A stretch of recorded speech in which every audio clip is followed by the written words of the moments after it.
Koydum aydım mı? Ben aydım mı koydum?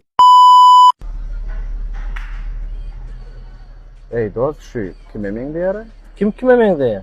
Seredaydar o kime men diyorsun? Bilem oğu. Bana bak. Yaman tanışay ne emi deysen ama şu ara. Deysen deymesen konuşalay şu. Kim kunça dost? Ana konuşa bak şu. Kunça bağısı ne hemşedin şutaydı? Ay ne mi deysen hem konuşalay şu. Dost sen ne var ya konuşa bak sen aydın mı amay? Ba dost. Davay şun mara tanal şun açık görüyor böyle Görüyor. ne mi diyeka görelim. Yekeceğimiz. Meni insan yerine koysanız bolya. Bence bakın ula.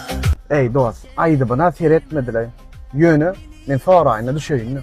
Öyle dost. Bolya. Yerde yatan daş del. Selamun aleyküm.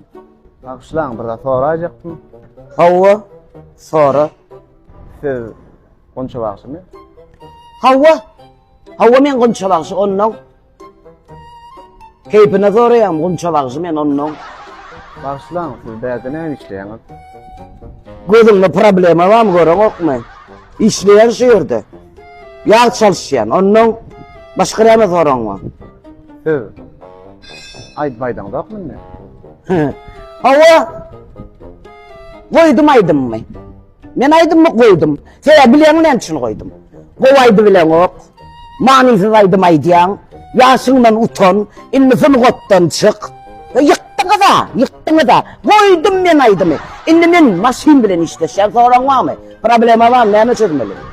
Yo doğancığım ne aydım kovay diyanım da yine sonun falan mı?